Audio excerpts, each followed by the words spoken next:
trying to get boys to have access to this stuff. You know, arcades are, and we're spoiled in Chicago. There's some free for all.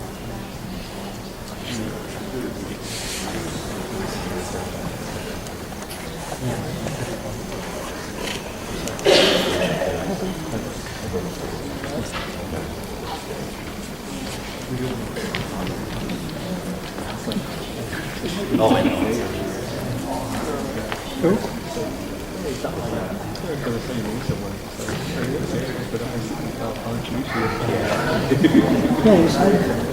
Holy crap, he's supposed to be on too. What's that? It's a number of times we're just kind of like drawn together or something. No, I was trying to defend her. And I was like, you gotta stay behind us. And Tim was like, no, I'm not defending, I'm terrible at this game. And I said, oh no, I ran the Impler because it was right next to me.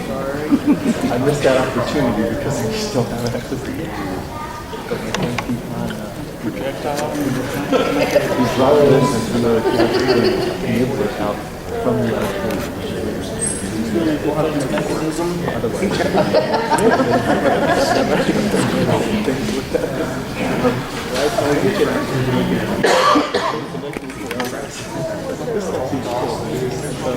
What I saw in the he seems like a cool guy. I gotta be Thomas. In fact, I gotta get somebody to take a photo of this. I don't know. I gotta find a spot. Unless you have it, it's good one. You would help you have something. Send it to me, I guess. How much is the first year?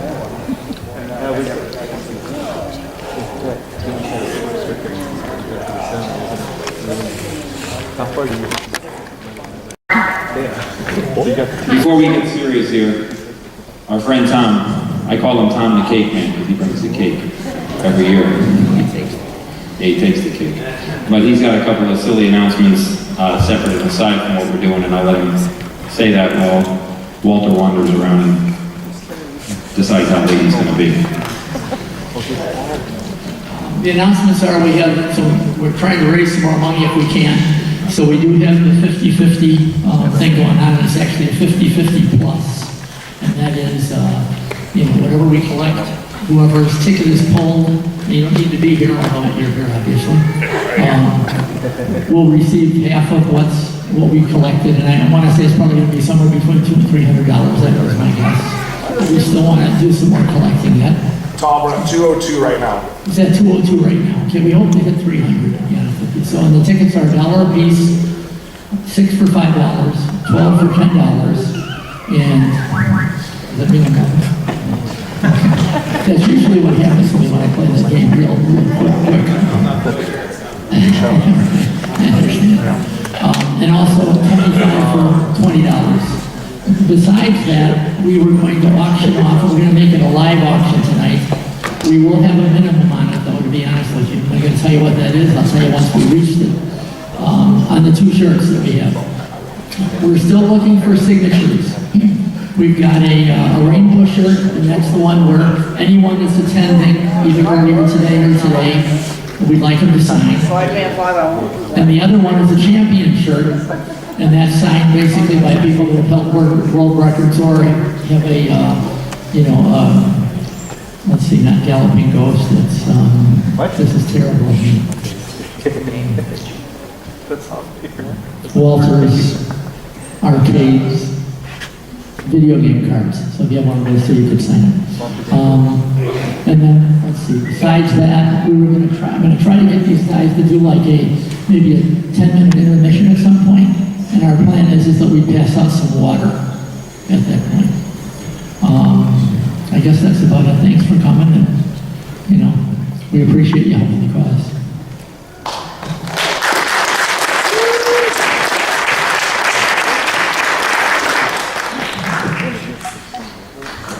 Well, those of you who weren't here in the very beginning, in Otama, the idea... We all were. There was about a handful of you that were. The idea and the journey that it took to get here, all the challenges that everybody went through, the blood, sweat, and tears that brought it to the point it is.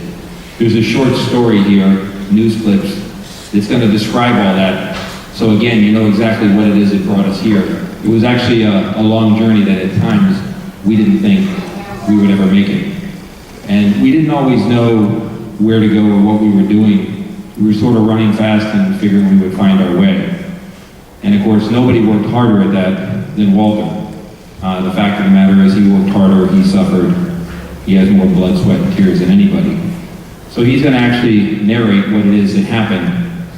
But remember, although there's a tremendous level of satisfaction, almost every day he woke up, there was a challenge. Gee, could he actually make it to the end of the day? It was that difficult at times. So when he's here and you see him, he's all happy and he's full of smiles. I mean, he did. He worked hard. He earned it.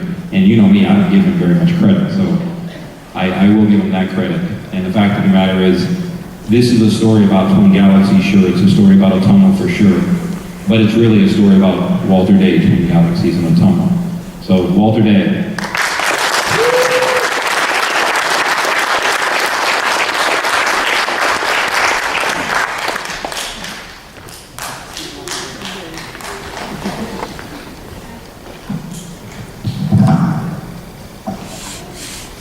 Maybe this is the 1000th time I've stood in front of a big audience and said, boy, am I tired. Are we glad when this weekend is over?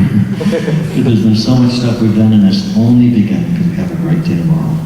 But however, there's a reason why.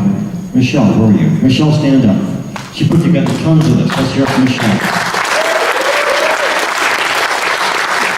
Michelle is from Bloomingdale, New Jersey. Todd is back there manning all the technology. He's from Gurney, Illinois. He's making all this stuff happen. Tremendous amount of stuff.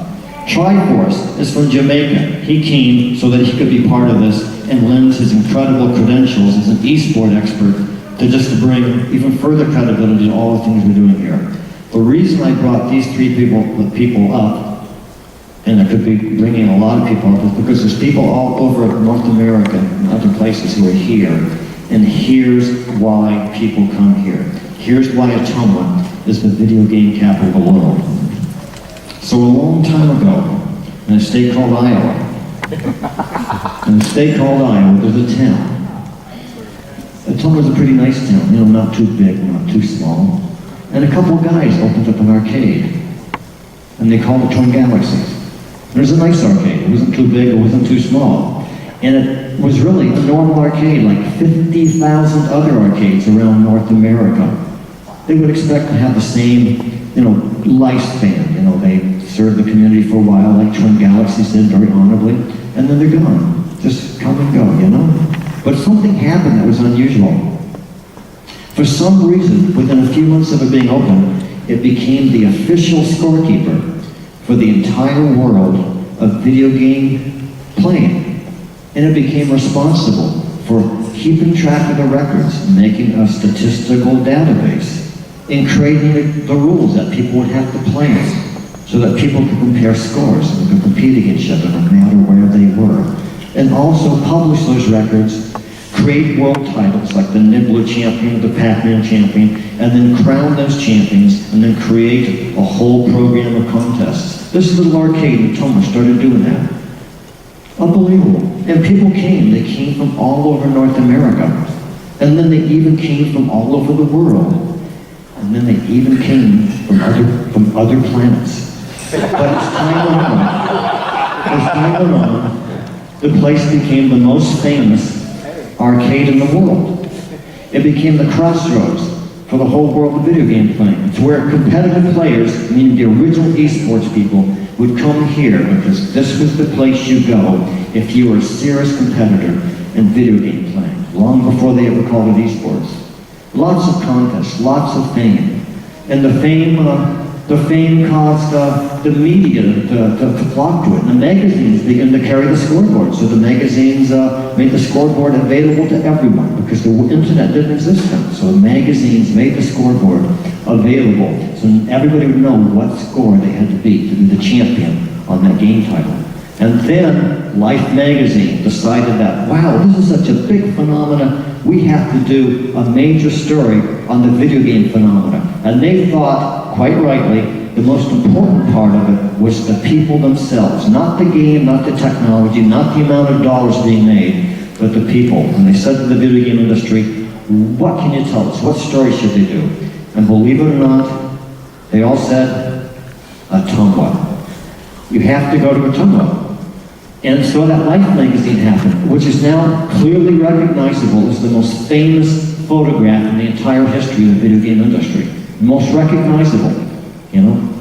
And the mayor of Ottumwa, Jerry Parker, being inspired by this amazing stuff, decided he would declare Ottumwa the video game capital of the world. And that story went everywhere. Ottumwa was the video game capital of the world, the crossroads of video game playing. If you were a person who played games, you would come to Ottumwa. That was the place to go. That was the place to be seen. That's Incredible, the famous ABC TV show, which was a big phenomenon back then, decided they were going to do a feature too. So they did a major historical event, the That's Incredible Video Game Olympics, which was co-created by us at Twin Galaxies, and That's Incredible. And that's a historical phenomenon, that's a tremendous feather in the cap of not only Twin Galaxies, but all of esports history in general. And then, the governor of Iowa, Terry Branstad, who's the governor now again, he came here along with the president of Atari and the director of the AGMA, which is the Amusement Game Manufacturers Association. They all together, with the mayor Jerry Parker there, proclaimed Ottumwa the video game capital of the world. So we had tremendous confirmation on very, very high levels of government and the media and the general population. So, and with this fame and this growing importance, and also this growing responsibility, Twin Galaxies created the U.S. National Video Game Team, which essentially is history's first esports team. And it went on the road many places, and people in this room were on that team, founding members. And we traveled around and faced off against other people in other arcades in an era when there was no internet, and this is how you did it. You got there behind the wheel in your car, and you went places and you played people face to face. It was a tough time, fascinating time, a fun time, way before the internet. And created a video game record book eventually, had all sorts of trials for the U.S. National Video Game Team tryouts, and then I forget what the slide's supposed to be, and then, actually go back, I'm just kidding. Actually then, eventually, Guinness World Records decided that they liked the organization and infrastructure of Twin Galaxies so much and trusted us as being the reliable, authoritative source that they began for the first time in their history to carry video game scores. And even today, now 31 years later, they now have been carrying Twin Galaxy scores and published the Guinness World Record Gamers Edition. So it came as an inspiration from Twin Galaxies, but the Twin Galaxies arcade closed on March 6, 1984, but the scoreboard went on. It went on and traveled. It was other places for years and years and years, and now is owned by Jace Hall in Los Angeles and Hollywood, California, who's developing it more and more and more, using a lot of advanced technology and his connections to show business and industry. So that still goes on. But even though Twin Galaxies had been gone from Ottumwa for a long time, the state idea still simmered, still sparkled back in Ottumwa. As early as September of '82, the idea for the Video Game Hall of Fame existed in Ottumwa. And then in 1983, like this here, October 8, 1983, a pretty comprehensive article about the Video Game Hall of Fame plan in Ottumwa, Iowa. That idea was leaped upon by many people with a big initial or thing called the Big Bang in 2009, and then an induction of the class of 2010 here in the Bridgeview Center, which brings us up to why we are here today to induct the class of 2015. We have ballots here we'll pass out before the night's over for nominating or helping us nominate the class of 2016. That's why we're here. I tried to make it as simple, as clear as possible. It was a long process. It took an amazing amount of life support the whole way through. It was bigger than one individual person's genius. Nobody could have thought how to make this happen.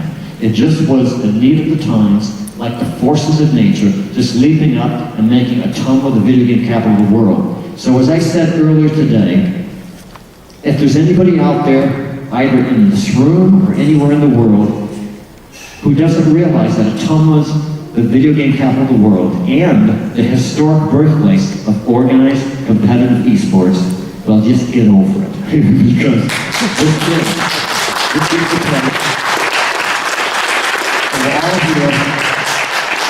We're all here for a reason. We're all here for a reason. Anyway, ladies and gentlemen, the class of 2015.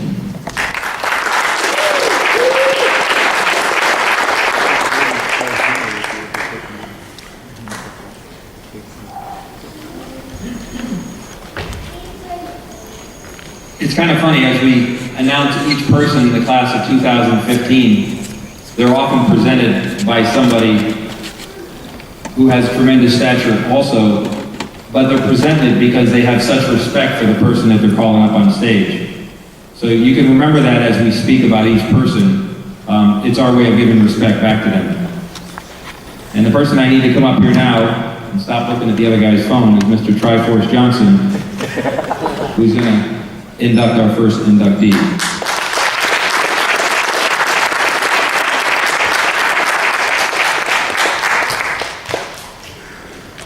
I specifically said, Walter, you need to stay up here, and he said, okay.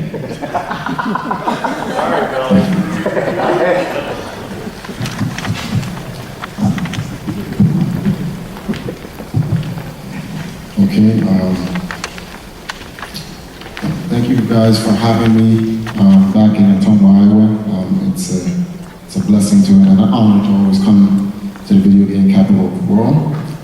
I 100,000 million trillion% back up everything Walter Day just said in the introduction. And the first person I would like to thank and commemorate for getting into the Hall of Fame is a fan favorite of mine, so I'm an actual fan, and his name is Thord Ackerlund.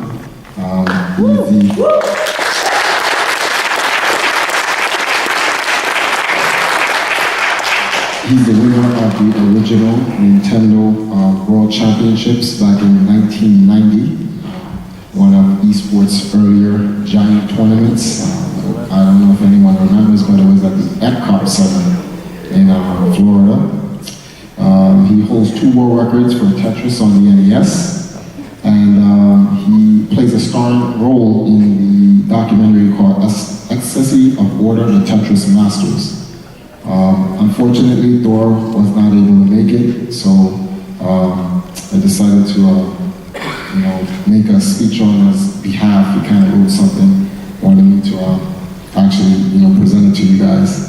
And he wanted to thank you, Walter, for making this happen for him, and for their work over the years to bring people together and to be the authors and creators of a wonderful architecture and achievement in the world of gaming. He's deeply honored to be mentioned amongst the names today. Chris McCandless went on to deeply personally journey, and of his apparent conclusions was happiness is only real when it's shared. I think I know what he meant by that, how connections to others, travelers, and people matter, and shared experiences grow deeper with understanding. In 1990, he was a child who had already experienced much of the worst in life, and he didn't quite understand the world around him yet. But he found a flyer for the Nintendo World Championships, and it said something like, "Someone has to win, why not you?" His little family wasn't in the best shape at the time, and he thought winning that would, winning that event could help him him and his family get a grasp and get back on their feet. Reality has a way of showing you the hard answer and things you haven't grasped yet, and can't prepare for until you've already been struck by them. For many years, he looked back on those early days and felt like it was all for nothing. Depression was a constant companion. For a few years, Robin Mahara, I don't know if I pronounced his name properly, looked up at him and started a conversation about the game of Tetris, and in the Nintendo World 1990 in general. Over the decades, it crystallized into a legend, a truly coast-to-coast, nearly year-long epic story. And what he realized was that the games themselves weren't very important to him after all. It was the people, much like what Walter mentioned. The friends and the shared experience, the mutual struggles against ourselves, and the path of games themselves that forged those bonds. A quarter century didn't fade that, it brought it into a deeper light. And this is a lesson that he will never forget. It's why we're here, because all we want to do is share those stories together. And games are always at their best when they bring people together. In closing, he would like to thank you all for the kindness that you shared with him. Now young boys are now young boys of his own, and he's getting to experience the world with new eyes, and he's grateful for the work that his fellow generation, and he's optimistic for the future of the next generation to come. Maybe he'll see some of you guys down the road. And until then, may all of your blocks hit the right spaces. Thank you.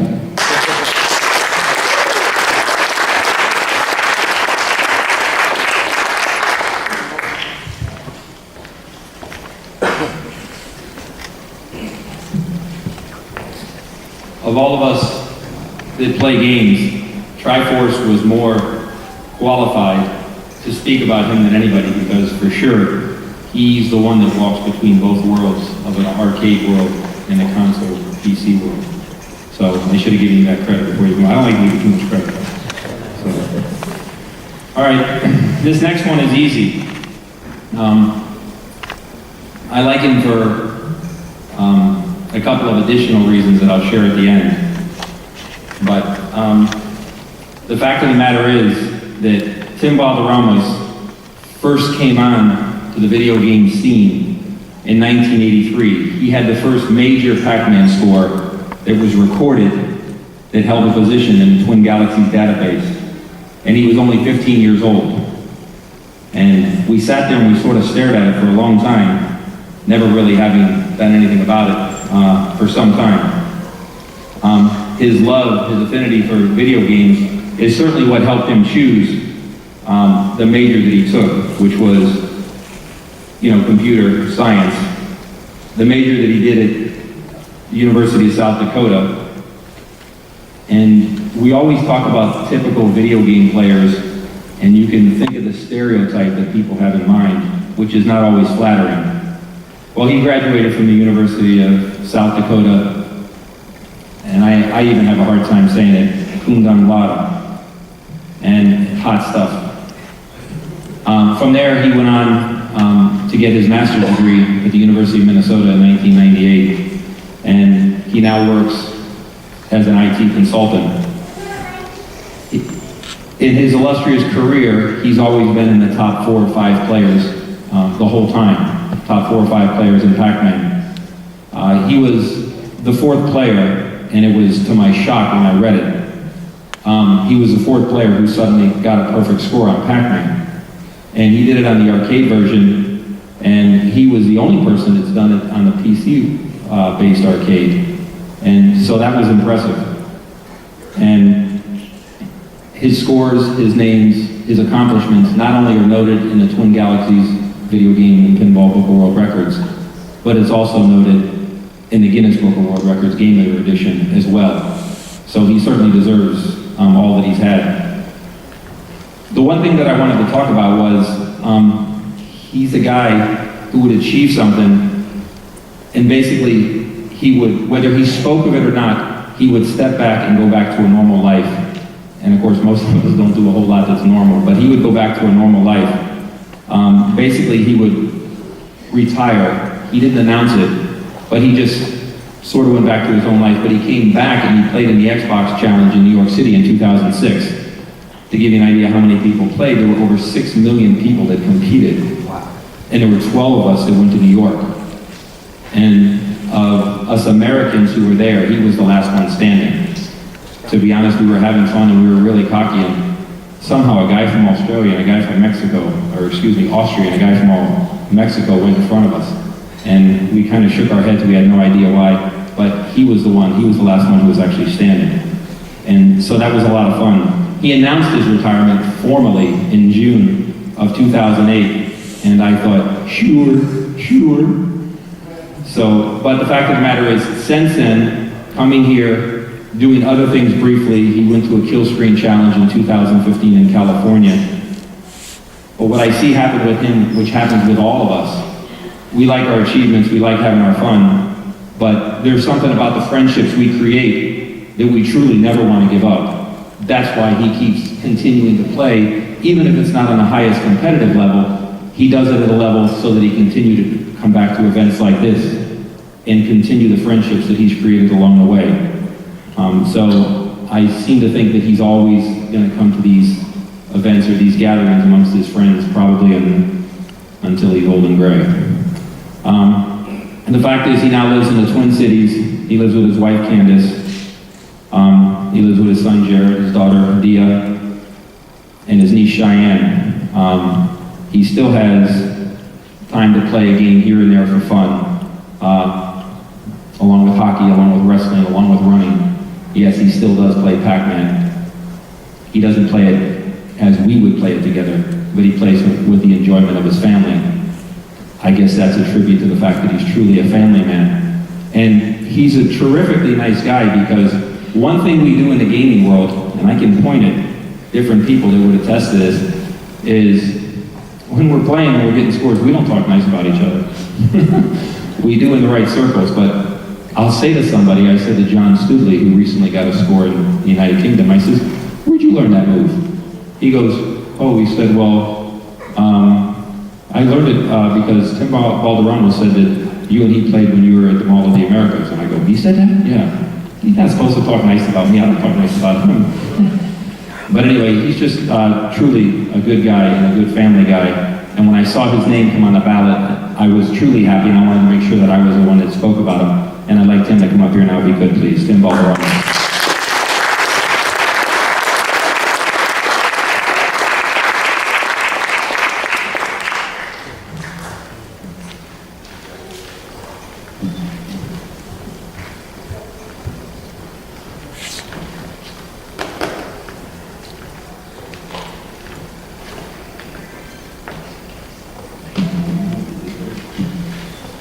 Now all you got to do is give the performance of a lifetime now.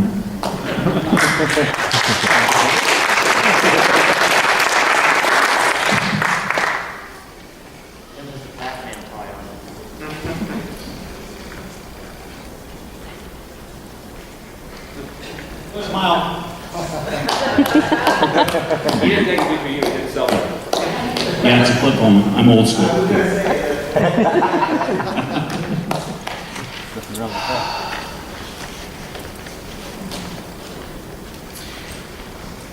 To paraphrase a line from one of my daughter's old bedtime stories.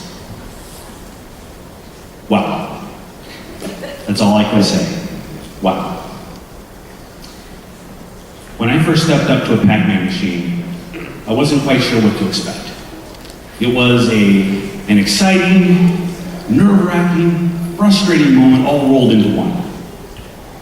And it was at that moment I caught what was so famously described in song, Pac-Man fever. The years and the decades that followed saw me in an on-again, off-again relationship with video games and Pac-Man in particular. From chasing early 80s fame by claiming the high score, to chasing perfection years later, to being pulled out of semi-retirement, even full retirement, competing from one end of the country to the other. It has been one fantastic ride. I recall being here, seeing the inaugural class being inducted in 2010.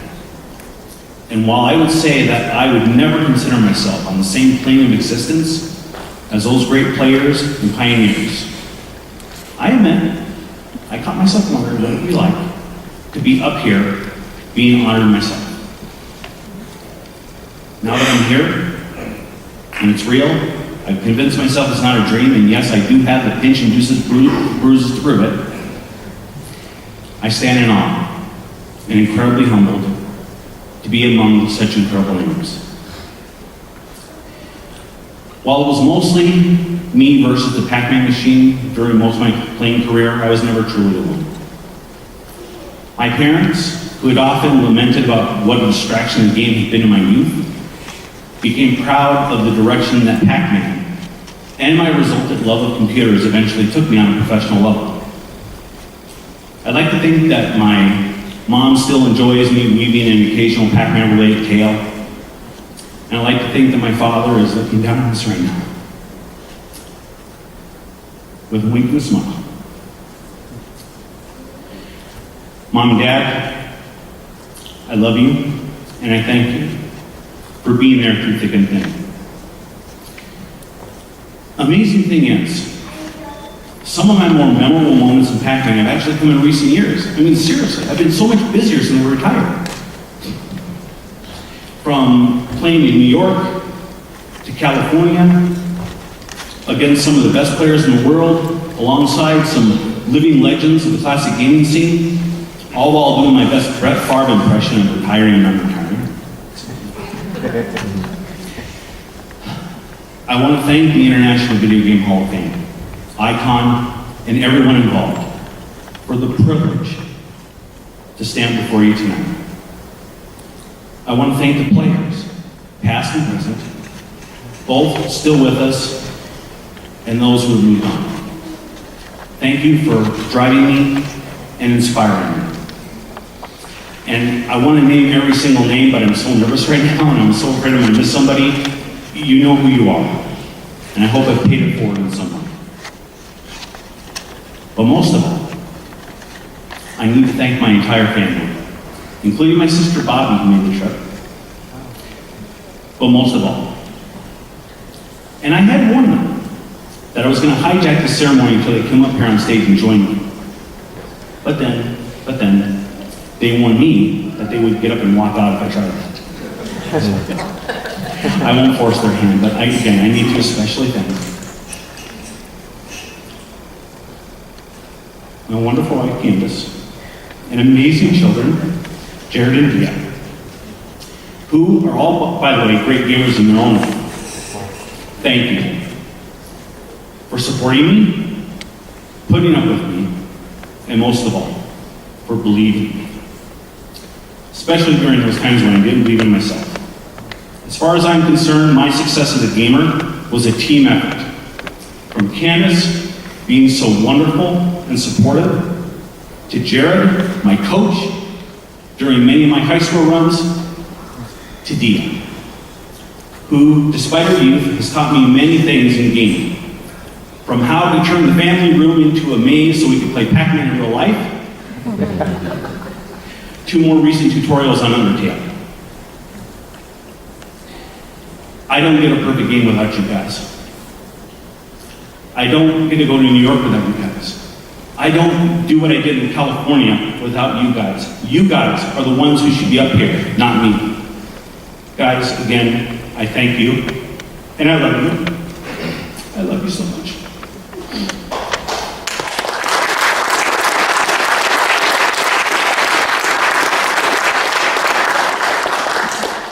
And to everyone else, God bless and thank you. Thank you so much for this incredible moment that I will never, ever forget. Thank you.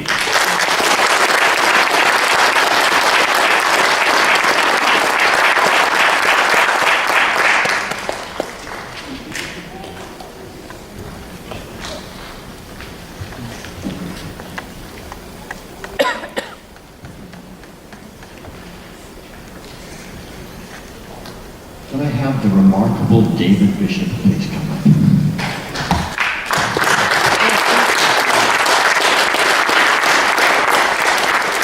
David Bishop is an important part of the Namco organization, the company that created Pac-Man. And he's now going to induct Defender into the International Video Game Hall of Fame. But I just wanted to make one little preface that's very interesting. One little preamble to your induction ceremony. When the Twin Galaxy scoreboard first started in February of 1982, we found ourselves in the middle of a maelstrom of video game competition, arcades all over the place. People were competing for the world record on Defender. Defender was the only game in the history of all the stuff Twin Galaxy did that could go nose to nose with Pac-Man. It's kind of funny, your company now could do Pac-Man, and now you're conducting Defender. Defender's the only one who could attempt to try for that time. Pac-Man, of course, would transcend to an unusual level of glory. But back in those arcades at that time, Defender was the only one that could keep up with Pac-Man and give it a run for its money. So let's invite David to induct Defender into the international. Everybody knows Defender. I'll keep it short and sweet. Defender came out in 1981, and this is like the second time I've been up here accepting an award for a video game. So I'm really honored for that. In 2010, I was up here accepting for Pac-Man, which obviously is very close to my heart, and I've grown up with it. Defender, though, is also very personal to me. It was in 1981, I was working in an arcade, and I'm here today because, like you guys, we all love what we do. Defender was probably the game that got me to stay in the industry. That's how I began my career. It's a great game. At the time, it was the hardest game that came out. And we all played Defender because you had this badge of honor if you were the guy that had some proficiency in Defender. And so it was a fabulous game. We all put a ton of time into it. I'll even admit that I played it so much I put blisters on my hand and I bought a glove to wear when I was playing Defender so I would not get the blisters. It was a terrific game, and it really deserves, I always felt like the Defender, as much as Pac-Man, deserves a place in everyone's memory and in the history books. So, class of 2015 welcomes Defender.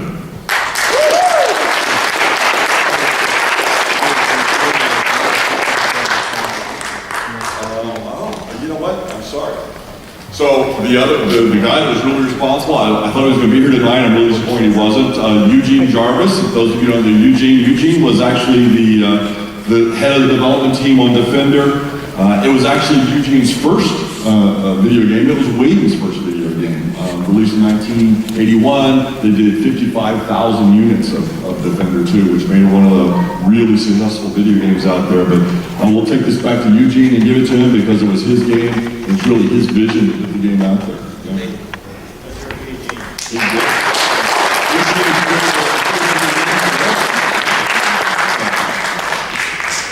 One little additional comment is that when the scoreboard first started, we started monitoring marathons. Remember, you could put a quarter in a game in Defender and run it for hours and hours and hours. When I first met Eugene for the first time, he said, "You're responsible for me having to stay up all night, for night after night," as the year went on, because we had to monitor marathons in Defender.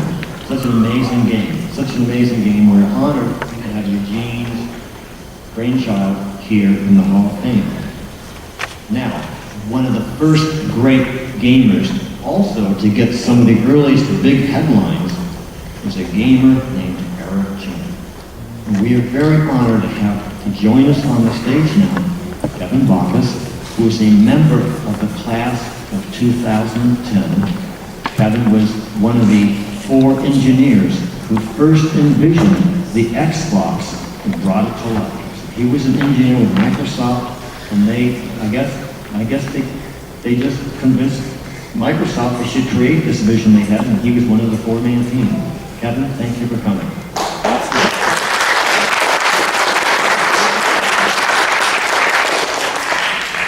I'd say convincing Microsoft to build a game console is nothing compared to the complexity of actually getting to Iowa.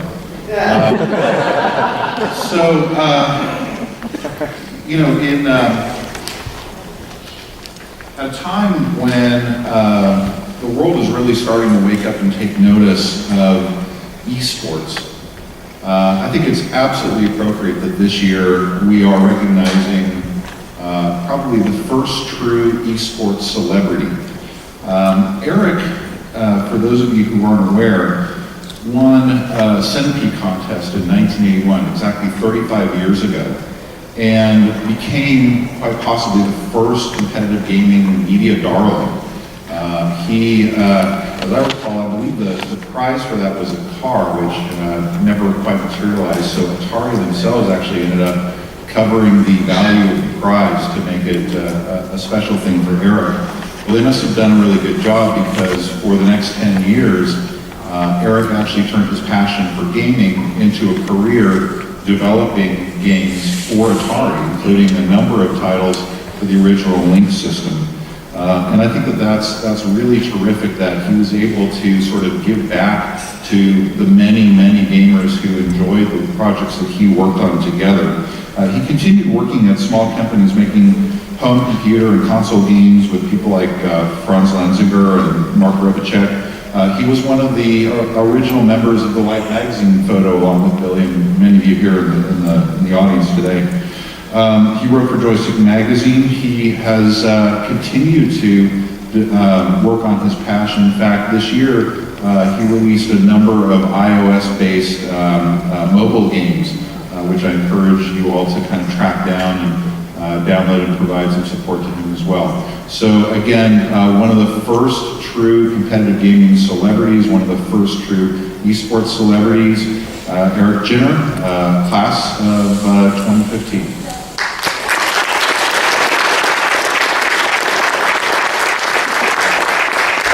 Unfortunately, Eric wasn't able to join us here today. Evidently more complex to get to Des Moines from where he is than it was, I think, for many of us. But I'm sure that he would be thrilled to be able to thank each of you individually and collectively, and so I do that on his behalf today.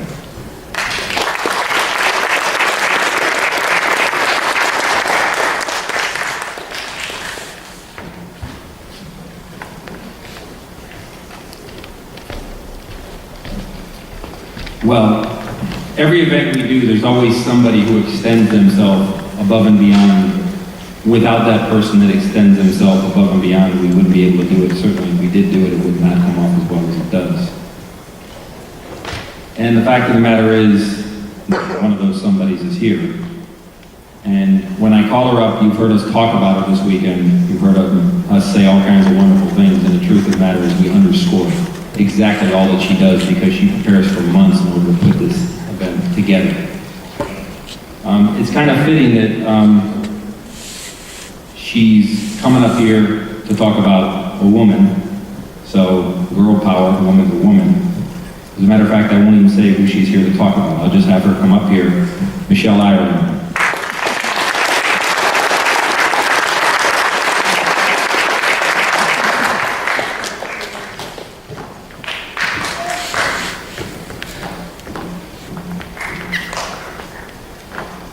First, just let me say, it's my job to be quick, so that's what I'm going to do.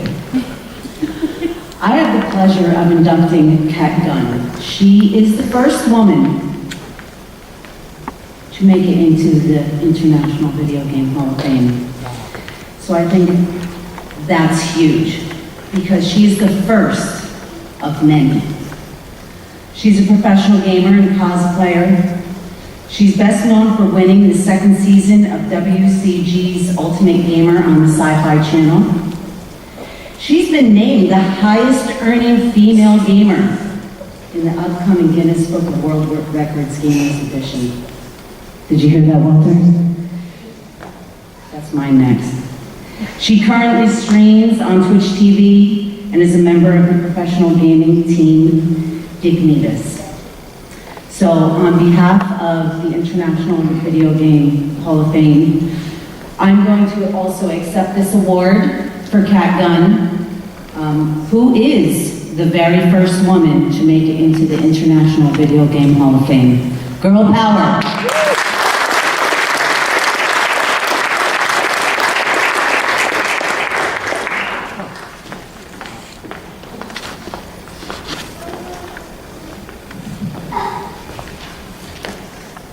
If there's one guy in the audience here, as I say, who goes above and beyond, who's an absolute whipping post when we're having fun and picking on people, I mean, he does a lot of work.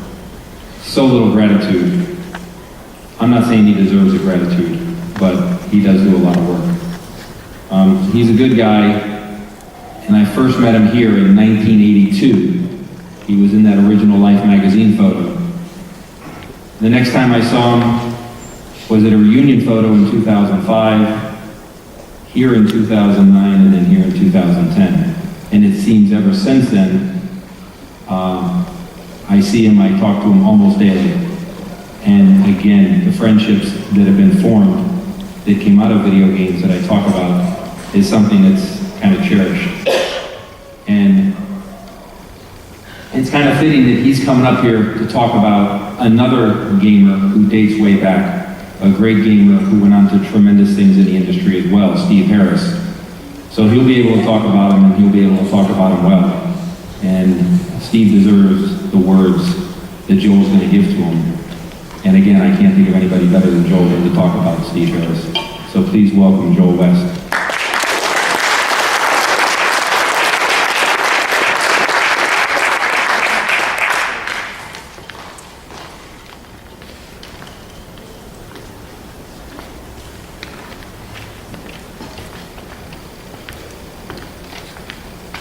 Ladies and gentlemen, I appreciate the opportunity to be here tonight for Steve Harris, but I am not Steve Harris.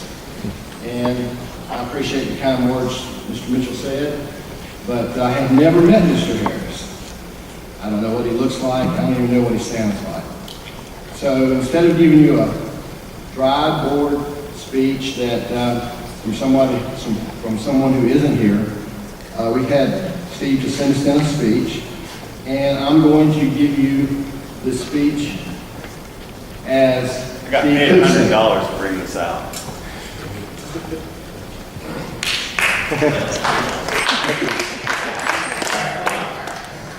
I've never met Steve, so I don't know what it sounds like. So we're going to have a little fun tonight. Steve would, from what I have understood, appreciate the character that we're going to do now for the speech. So here we go. Wait, excuse me, before I start. That's not marijuana. Hello, everyone. My name is Stephen Harris. I want to thank everyone who is responsible for choosing me to be a part of the Video Game Hall of Fame. It is a great honor to be associated with such a talented group of members whose contributions have added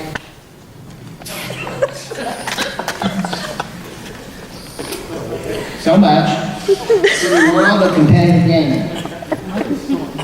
The larger video game community is such a great part of my past. I'm sorry I wasn't able to make it back to Ottumwa for the ceremonies and reconnect with my friends in the classic days of Twin Galaxies. So many parts of my adult life began in Southeast Iowa, where I found a family, and I found a wife I married from nearby Fairfield. A Twin Galaxies family that I was privileged to get to know includes many of the names you know, like Bill Mitchell. As many others you probably have never heard of. What else said? Bring balloons for the kids after this. We shared playing tips and traded high scores, competed against each other and challenged one another, traveled the world doing what we loved, and even dared to dream crazy dreams of the future where, man, so long since, we're playing video games professionally in stadiums with thousands of people, broadcasting millions, could become a reality. Of course, we know that would never happen. Now, I was a part of the amazing journey at its genesis, and the memories that I have from those days will always be cherished. I'm receiving this award today because of this video game family. That's why I have come to dedicate this award to Walter Day, my friend who was a father of competitive esports and video gaming, and a father figure to all of us who knew him. He always tried to encourage us selflessly, opening doors to opportunities that wouldn't have existed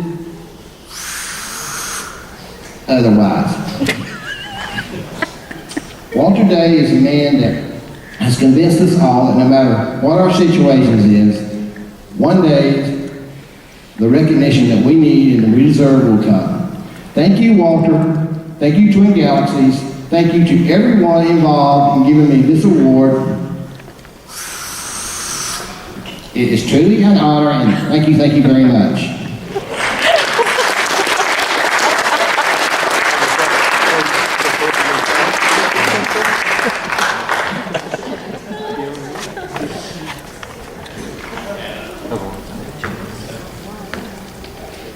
I don't.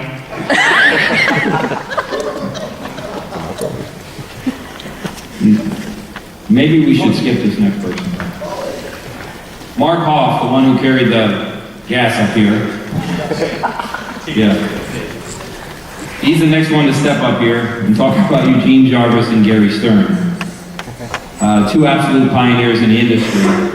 And I guess Mark's got a serious face on, so I guess things will work out good. How do you follow Joel doing that? But let me say something good about Mark. Again, everywhere we go, there's always people.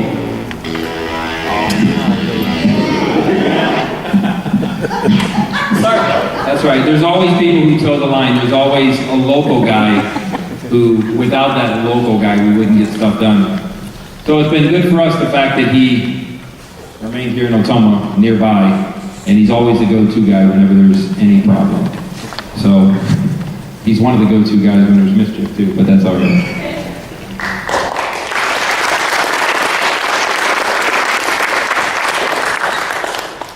Walter asked us to set a marathon for the longest speech, so I brought notes. Matt's going to join me so we can get through this, and you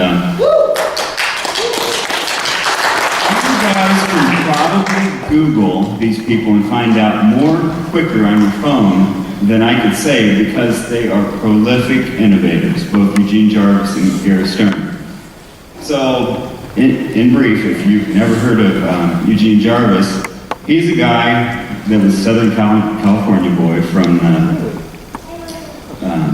70s, you know. Went to Berkeley, was one of the first people doing computer programming, went on to Atari, worked on pinballs with Steve Ritchie, which is another guy to Google. They set pinball machines on fire in the lab. He ended up in Chicago in the coin-op industry, and went on to do great things like Defender and Robotron. I think even worked on Mortal Kombat projects. And then you've got Gary Stern, who has a father who goes clear back to the 30s and 40s in the pinball industry. You know, these are well-rooted people in the psychology of gaming. So he has a law degree, but he uses it to expand his love of gaming by starting a pinball company. You know, he worked with David East and Stern, and that's gone stellar, so it's become its own culture. So, as you listen to a lot of Hall of Fame speeches, you hear about the things that happened, you know, and what made them great, but we want to talk about those specific details, because those things are in all of us about how to really be great in your own life. So we'll keep this short and sweet, and Matt's going to help me, and I'll kind of reference how Eugene and Gary have lived in a way that leads to this moment where it's obvious that they were going to be in the Hall of Fame. Grit is being willing to do whatever it takes. Grit keeps us in the game when we want to quit. Grit helps us push through barriers. And Eugene Jarvis epitomizes that, because when the industry died, and it died hard, he went back to college to get more business skills, and then he came right back into the industry and worked in pinball, more video games, and he eventually went on to found Raw Thrills.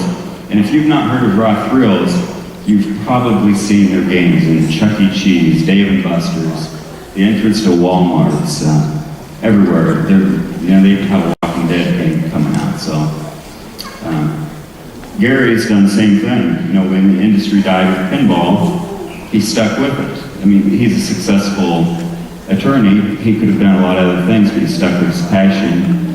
And when he started Stern, you know, people still weren't sure. And now you can see Stern pinballs everywhere. You see it on TV, on commercials. You know, so it's become a global culture, and he's everything to do with that. So with this grip theme, we'll go through just G, R, I, and T, so you can count off how quickly. Starting with the G, goals. A great vision without any goals leads nowhere. We need to be responsible for the stewardship of ourselves. And that's real simple. They were pioneers, and they innovated. They didn't wait for a boss to tell them what to do. They figured out what to do, and they made their own atmosphere around them. Remarkable. Refusing to accept the status quo. Nobody is attracted to mediocrity. You have to have fire before you can truly burn. Yeah, they didn't go to work and just make something to get it done. Like when I walked up here and hit Defender, the sounds, that's all Eugene Jarvis. He's a musician, and he figured out how to electronify. Probably made that word up, but they did all these powerful things. If you've ever played one of these new Stern pinball machines, it is an overload of all of your senses. You know, your eyes, your ears, it's the whole thing, even in your fingers. Powerful people. Identify what you have. Why would you need any more if you aren't a good steward of what you already have? Yeah, and that's where Jarvis took his introverted programming and started making things, found people, and he built himself, you know, these groups of being in brilliant teams. And Stern, he kept all the geniuses employed. When the pinball industry died, a lot of artists and brilliant people were out of work. So it took somebody like Gary to use his skills to keep everybody employed. And that was not for money, that was for love. Passion. Teamwork makes the dream work, baby. The person who must always be recognized holds back the team from success. Yeah, and that's it. These are people that we can stand up here and talk about individually, but if they were up here, they would be talking about all of the support people around them. You know, Jarvis he'd be telling wildly inappropriate stories, but they would be very passionate stories, you know, working with the Larry DeMars, who, you know, are geniuses out of MIT, surrounding themselves with these people and relying on them. You know, in talking to Eugene in the past and Larry, they said, if you have an idea, and a creative idea, it doesn't mean anything if you don't create it and bring it to the team. So there was always an expectation with that. And Stern's the same way. Gary will be the first one to always talk about the people that he surrounds himself. There are like Barry Auslers who've done games like pinball, Steve Ritchie, all these wonderful people, and they make up the universe that Gary Stern lives in. Do you want to add anything? So Eugene will actually be with Billy and Walter at the end of the month, and he will receive his award. But Lonnie, say a few words on Gary's behalf. Thank you.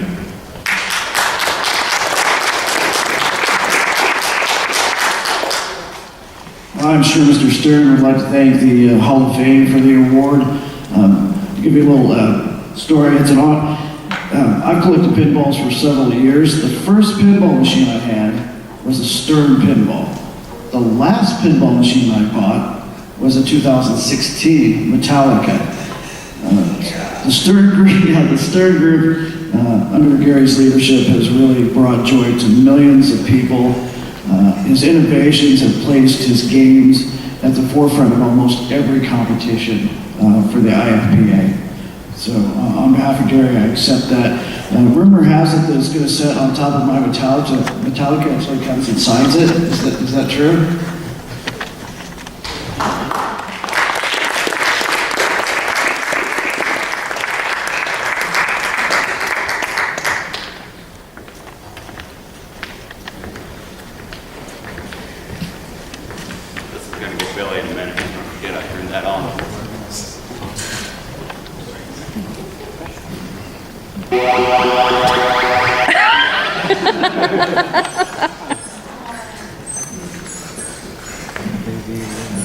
Okay, once again, I have to call somebody up here, somebody who's a great person, who sets an example. I often talk about her when I'm at different venues. She doesn't know it.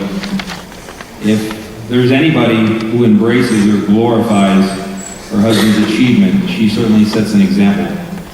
Everything that's ever had her husband's name written on it, she has a copy of, she has it hanging, she has it in an album, a folder, a binder. She's created her own museum to her husband. That's something my wife wouldn't do. But the fact of the matter is, she's terrifically supportive, and she's always fun whenever we see her. So we're always happy when we do see her. And it's very fitting that somebody with that type of care and character is coming up here to talk about Josh Jones, and that's Tina McVeigh. So welcome, Tina McVeigh.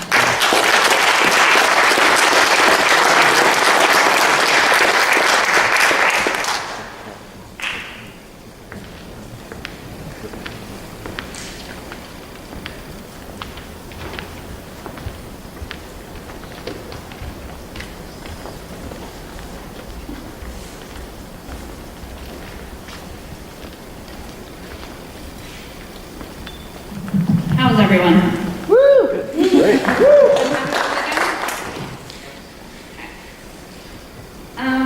First of all, I miss Josh very much. Josh had various world records on main games such as Super Dodgeball and Best Belt Boxing. He organized many highly successful events to benefit the American Cancer Society. And he also was the event coordinator of Gaming Worldwide. So it is my pleasure to induct him into the 2015 class.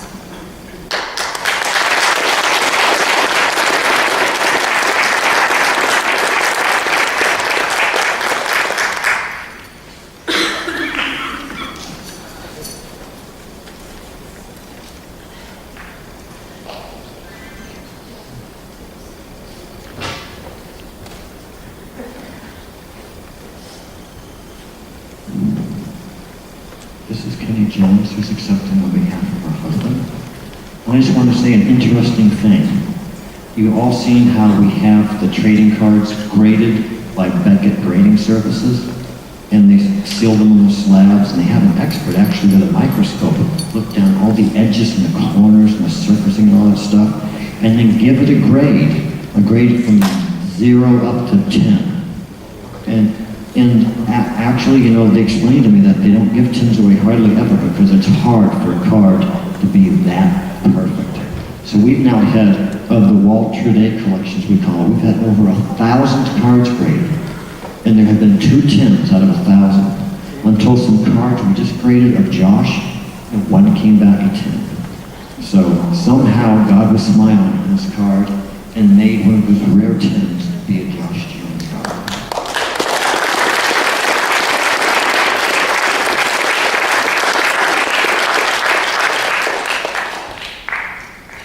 Totally lost what I was going to say. I just want to thank everybody. Not very many people got to meet Josh. Not very many people got to get to know the real Josh. He liked to start trouble. I actually met him through a game. Couldn't stand him. Turned my chat off. And then one day, my character got hacked. He showed up. From then, it just blossomed. Gaming was everything with him. He couldn't get around a lot of people, so doing things at home was important. And,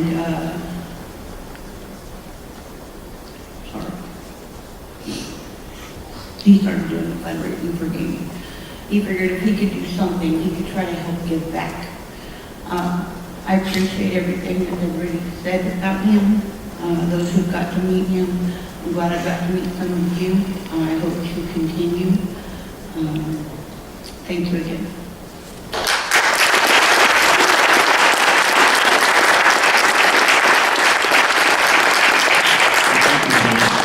Thank you, Kenny, for they drove all the way from Dallas, Texas area. So Josh was inducted is the first recipient under the category of Community Action Award.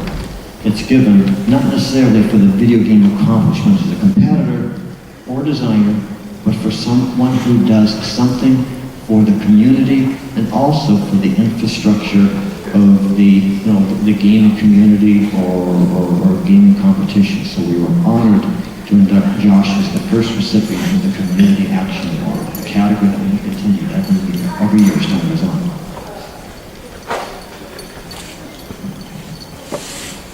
This next one is rather special, and it's local.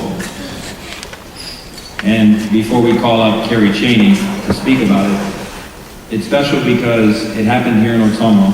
It happened to somebody local. I was there, I saw it, right to the very end. I talked to him right to the very end, whether he remembers it or not, being awake so long. And it was funny, we were all coming into town. We were these big city heavy guns. And somehow this small farm, corn-fed guy found a way to do what none of us could. So that's what made it super cool. And when I learned this story about him was emergent, it made it even better. I guess it's more touching because you see it from start to finish. But the guy that's here to talk about him and tell a great story about him, and needs to come up, is Carrie Cheney. Carrie.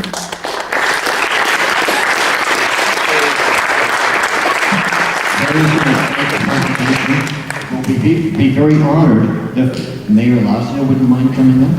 Would you mind coming up, Tom? You still here? And the reason we would like the mayor to come up is because you'll learn that the Tim McVeigh Day was proclaimed by the mayor of the video game capital of the world. So we'd like our current mayor as the leading executive that, in the sense of the video game capital of the world, to be part of the presentation. So thank you for coming up.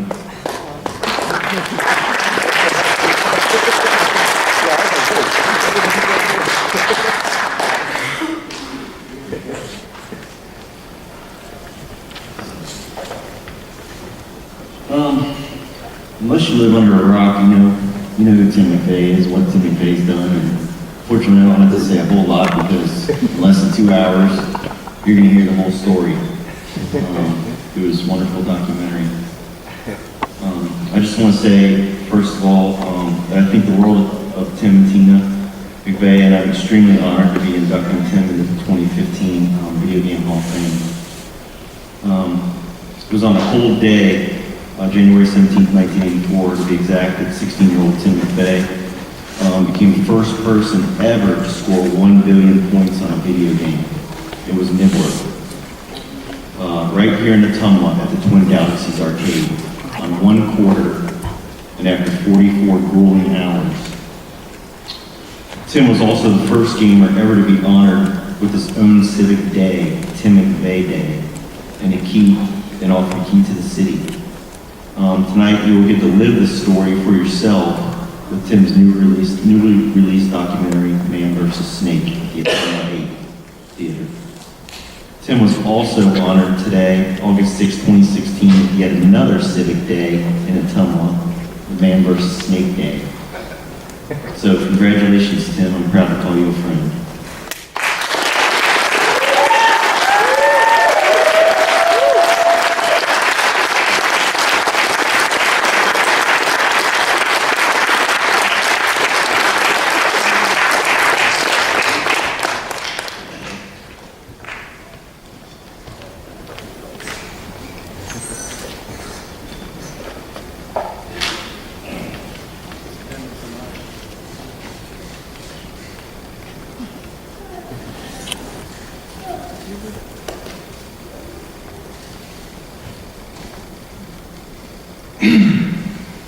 This is a lot harder than I thought it would be.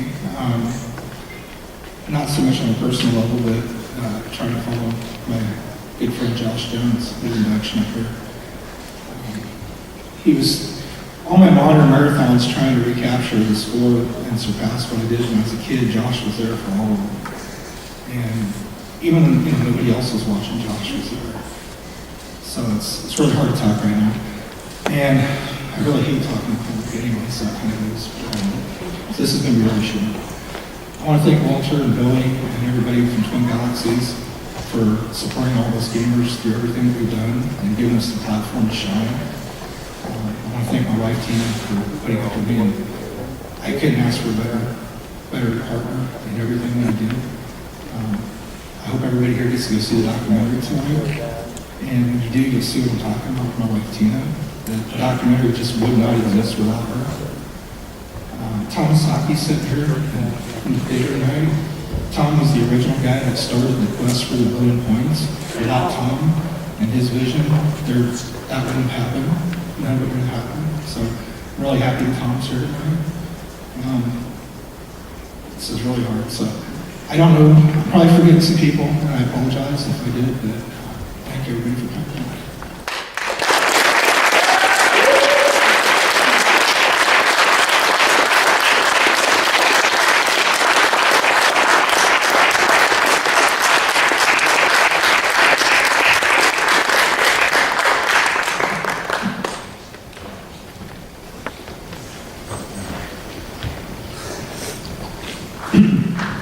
Well, this last one's kind of tough, but it's also a little bit of fun.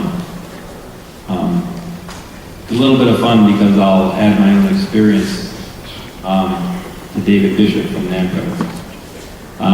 He's definitely a big shot. He's the executive vice president of Namco. I mean, Namco in the video game world is the biggest company, and he's the executive vice president. And he became passionate about gaming during the 1970s. He was he's described as a stereotypical nerd.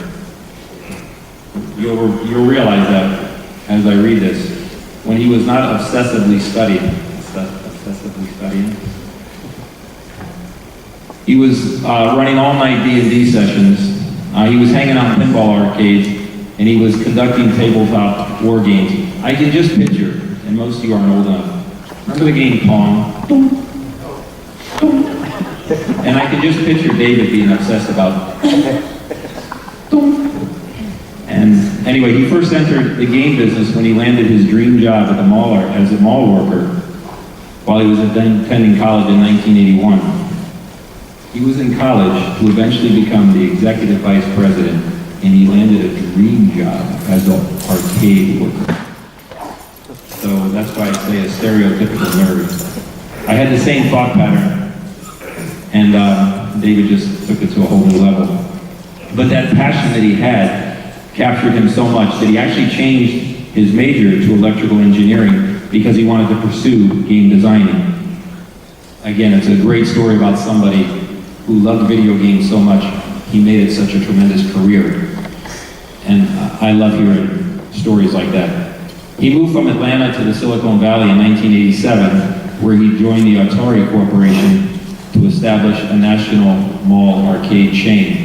And in the 1980s, when you joined the Atari, you were on top of the world. It was where everybody wanted to be, and he was there. In 1990, he helped to relocate that same arcade chain, Namco in America, and ultimately enable them to release new games under their own brand name. He was a part of it all the way through.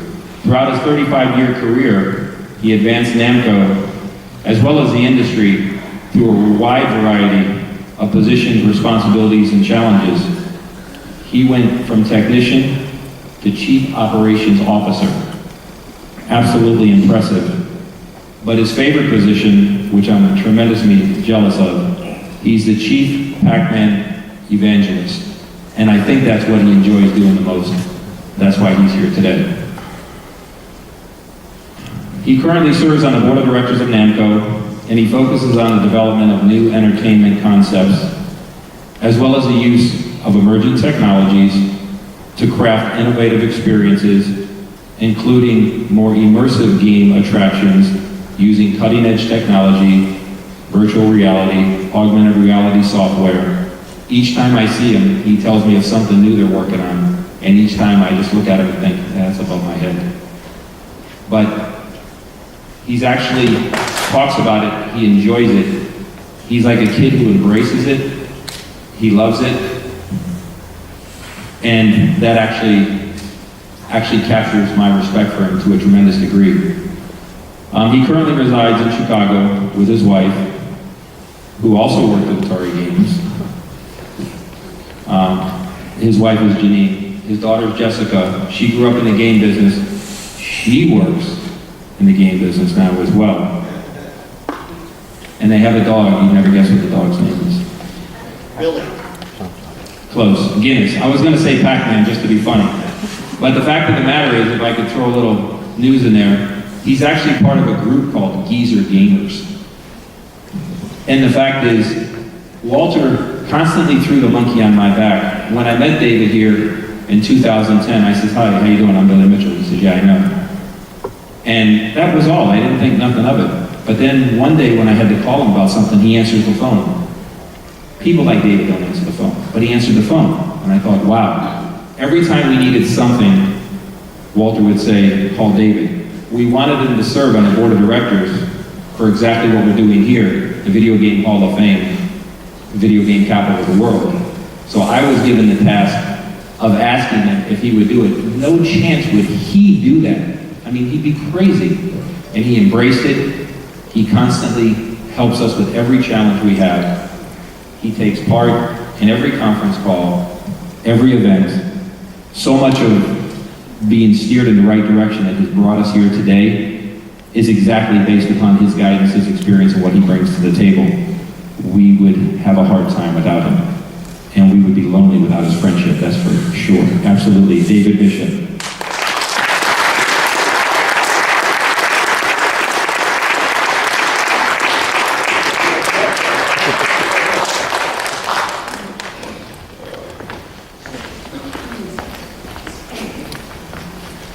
Talking about him, having fun about him, I forgot what he has achieved is the Walter Day Lifetime Achievement Award. Absolutely, Walter Day Lifetime Achievement Award.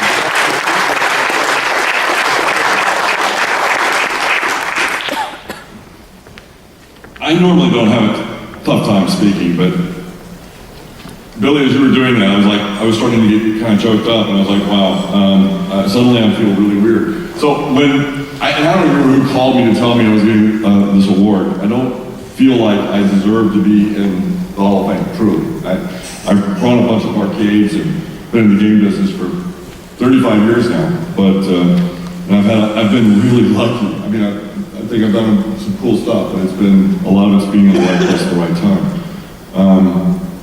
And as much as I'm honored to receive the award, I'm not sure if it's really meaning more to me to be in the Hall of Fame or to have my name say right next to the Walter Day Lifetime Achievement Award. Because Walter Day, I can't even imagine my name being in the same sentence when it comes to the history of games.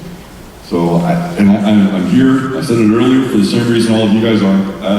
I love games. I've loved it my whole life. I love being a part of it. And I am truly honored that you guys have all honored me with this. And there's really not much I can say beyond that. So thank you very much.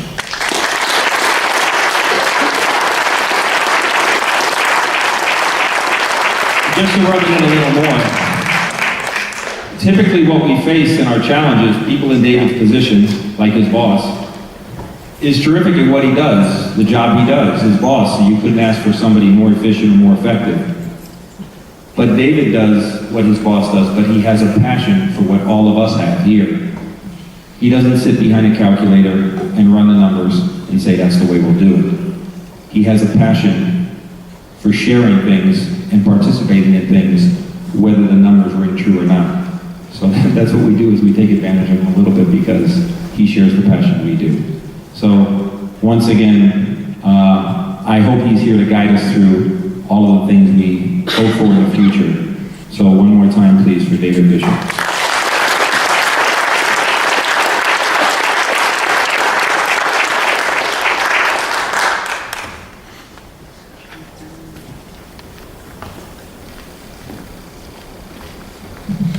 So, you know, what we've done here tonight is plant a seed. An amazing seed, because we talk about the Hall of Fame, the birthplace of esports, the birthplace of the U.S. national video game team, the crossroads of the video game age, and all that stuff, sort of in the past, but it's not in the past. It's really only now, really beginning, because there is a vision. There's a vision for what this can become. The worldwide, global esports and video game industry, or maybe even all electronic gaming, maybe even pinball too, does need a home. And it needs the kind of home that is historical, rooted deep in tradition, and has an amazing pedigree and legacy. No other place in the world fits that bill other than Ottumwa, Iowa, where it all started. So it's amazing that here we are 35, 36, 37, 35, 36 years later, still engaging in this dream and taking step after step after step to actually bring it to reality. So this gathering tonight is going to become bigger every year and bigger every year and bigger every year until we just bust out of the seams of this place, and who knows what we would do next. But we will definitely meet that challenge, as Billy has said many times tonight, and figure out what destiny lies ahead for Ottumwa, the Twin Galaxies legacy, the International Video Game Hall of Fame, the story of esports, and whatever else is connected to it.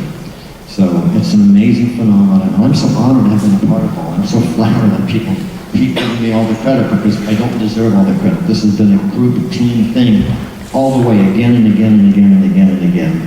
And it'll always remain such, because it's such a difficult, amazing thing that it took a Michelle Ireland and her incredible grace and intelligence to put a lot of this stuff together.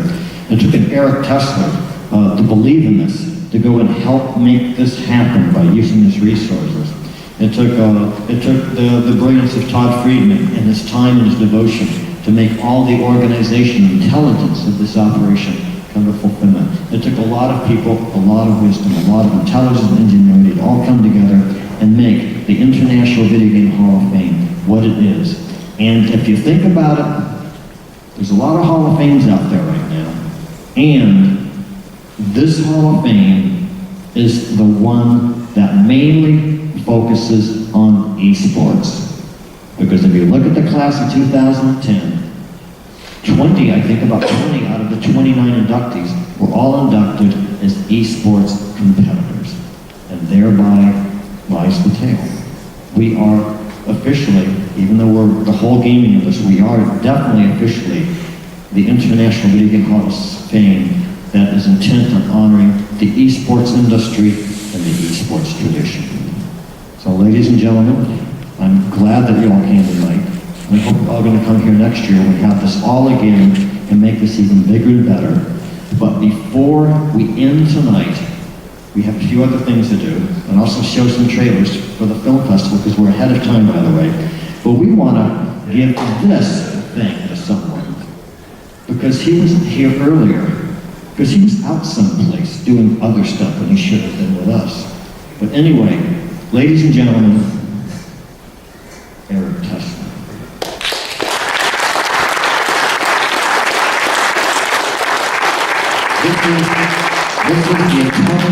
This is the Video Game Capital Award.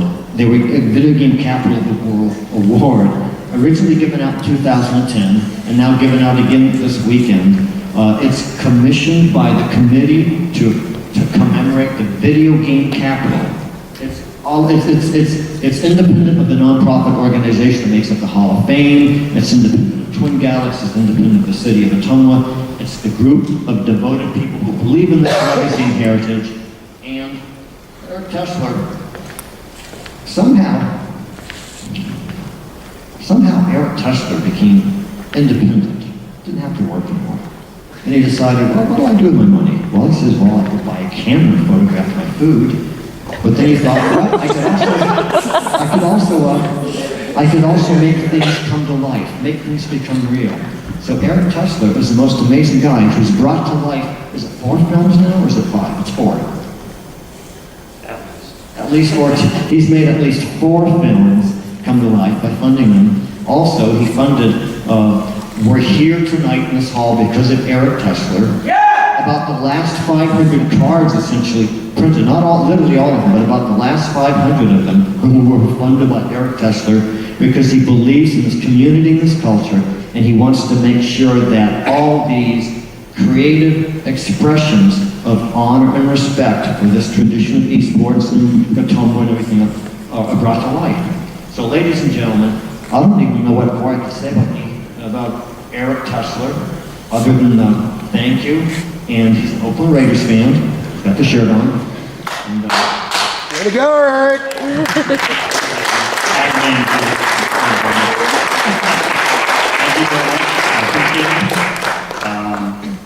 I honestly do it because I do it because I know that everyone really likes it. I've gotten a lot of feedback from a lot of people, especially about the trading cards and awards and stuff. Everyone, just when I see the response from people of how much they just enjoy it and really like it, and it just, makes me want to do more and more of it. So, but I really want to thank Walter Day, of course, because, a lot of the stuff that I back, especially through him, a lot of the hard work is done by you. And, all the people who helped you, like Michelle, which that award is for, I believe. we gave it to Michelle and keep it together.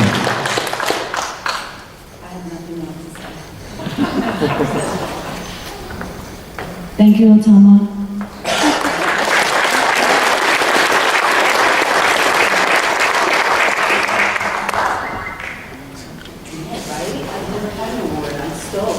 Well, okay, since Billy and I aren't professional like MCs or anything, so we're kind of running out of ourselves right now, so I can't think of anything further I can say. Isn't there a Tom and Joel show that's going to go on or something like that? And then we're going to show the three trailers and introduce the... Okay, well, wait a minute, Todd. It's only 8:30. Okay, here's what we're going to do now. We're going to pass out the ballots. For those of you who want to actually vote and be part of the preliminary whittling down of the roster of nominees, we can give you a ballot, you can fill it out, but you have to pass it in tonight or it won't count, can't mail it in later, okay? So we have the ballots, Billy's got the ballots, and the ballots have Billy, Billy has the ballots, and the ballots have Billy, okay? I had to do that, sorry. So essentially, we're going to do the ballots now, and Todd, would you like the, can you show any of the images, for instance, the Walk of Fame star? Can you show that? Okay, that's tomorrow morning at 10. We're just going to be laying down a graphic on the sidewalk. I believe the mayor and maybe some other city officials will be there. It's going to be in front of the old Twin Galaxy location at 10 in the morning. The star is going to be made by Creative Edge in Fairfield, Iowa. The council's already set up to do this. We're still raising the funds for it, but essentially, we're going to put the artwork down there and do the declaration. That means we're going to essentially plant the flag. Just like when the Spanish conquistadors would go to the New World, they plant the flag and claim it for Spain. So we're claiming that we are the official first video game walk of fame for the worldwide, global video game esports industry. I don't think there's anyone like this anyplace else. So we're planting the flag, but we can't put the actual star on the sidewalk now because the sidewalks are about to be renovated, and both the manufacturers of the star and the people who were in the maintenance department of the city agreed that the star would be destroyed if they put it down and took it up. So please come to us, your spiritual and moral support as we do this inauguration tomorrow morning, East Main Street. Part of the history coming up. 10 o'clock in the morning, tomorrow morning. So that's one image. Now you have the other big bronze plaque, Tom? There, okay. Can you see what that says? That's next year's project. If only one time ever, we're able to get everybody from the 1982 photograph from Life magazine, if just once, that we can get them all together for one reunion. There's been resistance. It should be next year, the 35th anniversary. So there's the plaque that's being designed. It looks kind of funny because of the way it was photographed, but it's going to be the next plaque. It's going to go someplace in a tumbler, and it's going to go along with trying to have a reunion of the 15 remaining living people of the 16 who are in the photograph. So that's our next year's event, the big one that'll happen on the Sunday of next year's Icon. So Michelle will be open. Some of them are in jail. Whatever. Okay, well, we'll get them out. We'll get them out so they can be part of the photograph. And people have ideas. Michelle has agreed to be the master of developing next year's icon events. So it'll be the icon event. It'll be the International Video Game Hall of Fame again. It'll be we'll have the Billy Mitchell and Walter Day Film Festival. I mean, we wouldn't name the film festival after ourselves. We did it because it's so much fun. Nobody in the world had yet developed a vehicle for video game type movies, which there's a lot of them coming out, have a place to be officially shown.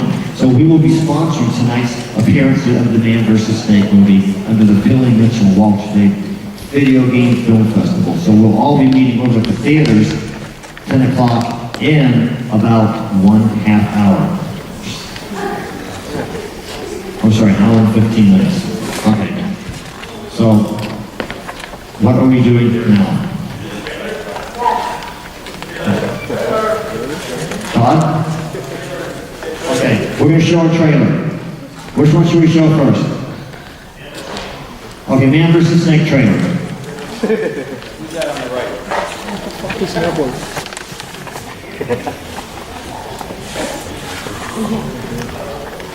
If he had a cell phone in the 80s, that's about what it would have looked like. It would have been bigger. Directly from the back. Yeah, the internet in here sucks.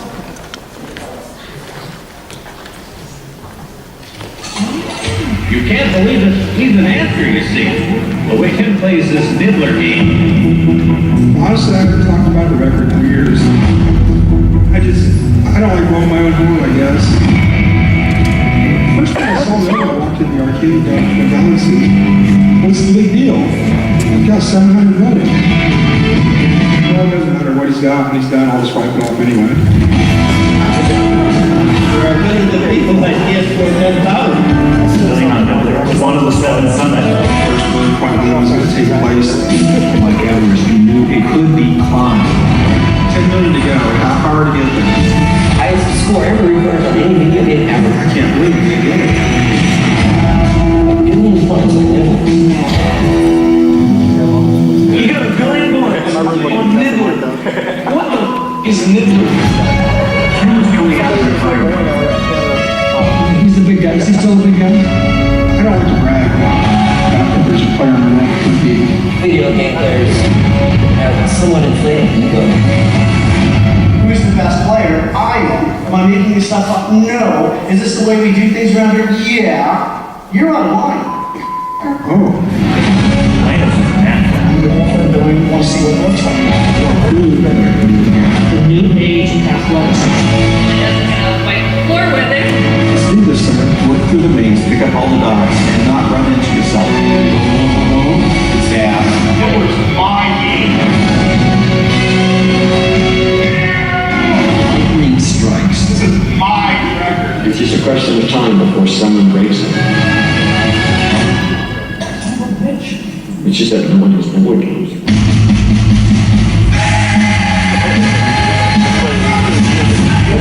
What's the number? God, I'll see that question. Everything. Wow, I need to get good at this game.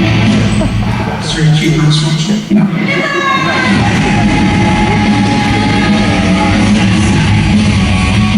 That game is crazy.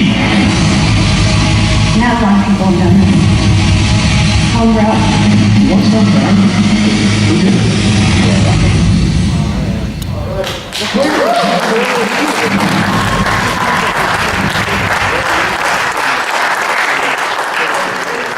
Okay, here's the next trailer. How can you tell? They're perfect popcorn. Hey, is that... Das ist im Fall die von dem Altersformation zu besprechen. Oh man, Der geht jetzt von der Entwicklungsfachbahn zwischen Wonau und Frankfurt. Im Osten der Fall ist der Linie Richtung Marsdorf als Haus benannt. Mit dem Angriff Steiners wird das alles in Ordnung kommen. Mein Führer.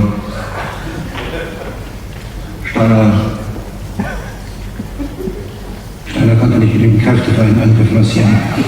Angriff Steiner ist nicht erfolgt.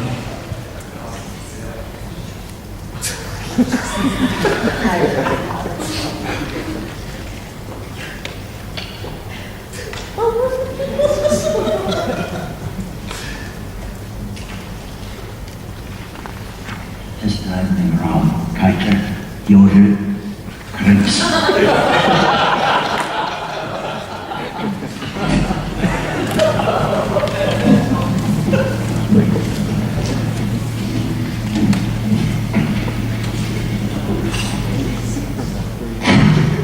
Das war ein Befehl!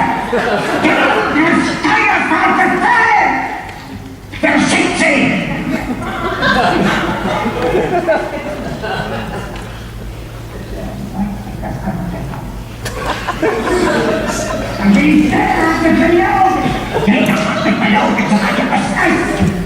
Die gesamte Generalität ist in Zweifel. Niederträchtige Treue oder Feigling! Herr Führer, ich kann nicht zulassen, dass die Soldaten, die für Sie verpflichtet